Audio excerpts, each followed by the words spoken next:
I know it might sound crazy, but sometimes we pick up roadkill. There's actually 2 reasons why we do this. One is my daughter is teaching herself taxidermy and we live rurally, so if we see something that we know is super fresh, occasionally she will jump out and grab it to practice on. I know, it's a little gross, but 14-year-olds, I'd rather she was doing that than a lot of other things. The other reason you might think about doing this is actually to put in your garden. I wouldn't go picking up rotten, festering, disgusting roadkill off the side of the road, but if you know it's very, very fresh and you've got some way of protecting your hands and washing your hands afterwards, stick it into some kind of bag and bring it home and bury it under a tree. So how about you? Do you bury random dead things in your garden?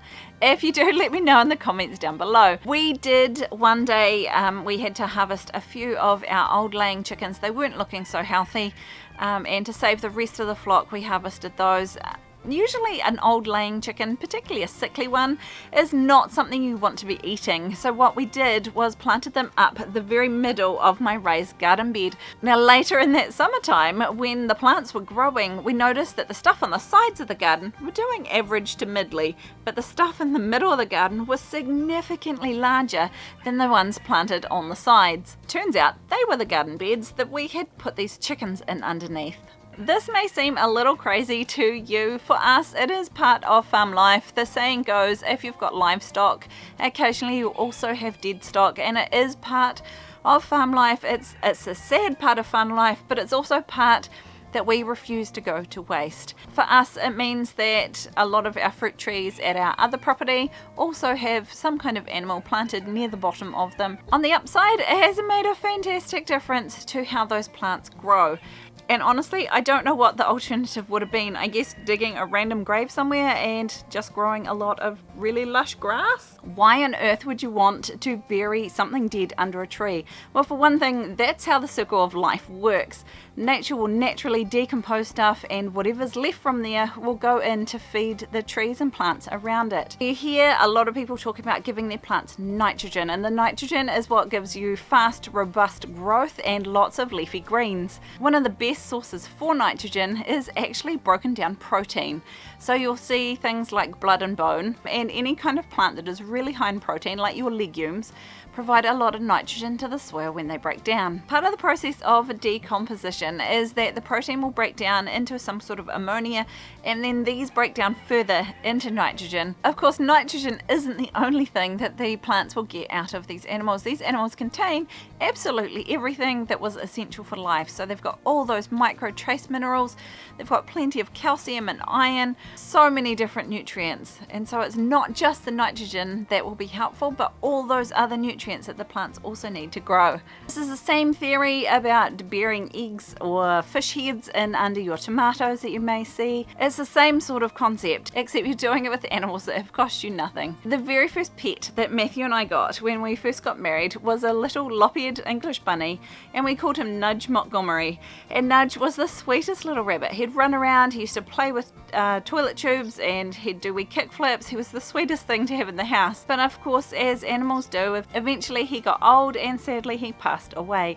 He was such a special pet to our family that we decided to bury him somewhere near the house, and at the time I was planting a raspberry garden. So we decided that we would bury him under one of the raspberry bushes. Now these raspberries were already quite special to us because they were a heritage variety that came from my grandma's old garden. But this particular plant that we had planted Nudge underneath of did so well. Over the summer we realized this one plant was significantly larger than all the other plants. And on top of that, when it started fruiting, the fruit was literally 3 times the size of all the other raspberries. So we referred to them as nudge berries. And it goes to show the significant difference putting an animal in underneath a plant can make. Now obviously I'm not advocating that you go and find things and randomly kill them so that you get better plant growth. That's not what I'm saying. But instead of letting nature go to waste, maybe we should harvest that waste stream and put it to good use. The other thing we've done recently is processed a pig and a goat. And of course, after you harvest an animal, there are all sorts of bits and pieces that you don't want to eat. I've actually got these massive big barrels that we have cut in half, and I have great plans for them. A lot of my berry plants that are currently planted out in the food forest are getting harvested constantly by either the birds or the rabbits or the possums. and we're not getting any for ourselves, and this is winter time here, so it's the perfect time to divide up these berry plants. So what I'm doing is cutting these big barrels in half, putting a big hole in the bottom, then we're putting the offal or the other bits and bobs of the animal that we're not using, putting them in the bottom, and then covering them in a really good layer of some bagged compost. And actually I've got some well-rotted goat manure here that I'm going to add in as well, just for an added bonus. Anything to try and bulk this bin up a bit, because it holds a huge amount of material. And then I'm going to top it off with a little bit more potting mix or compost. And very unceremonially, I have hacked apart these raspberries. Luckily they're dormant at the moment, so they're not going to hate me too much. And I'm going to grab the tag so that I remember which ones are which. And then I'm going to pop them up in here. I'll give them a good water. And by the time they have some fruit, hopefully I will have a berry cage built around these. Every single tree in our food forest actually has something underneath it. It has taken some time to gather those up and just to plant them.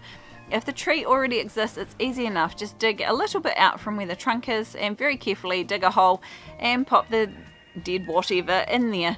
Just be sure to cover it with enough soil that something like a rat or a dog isn't going to come and dig it back up. I guess with this, the proof will be in the pudding. We will see better in the summertime how these plants are growing, but I can guarantee they're doing significantly better than their counterparts out in the food forest that don't have these dug in under them.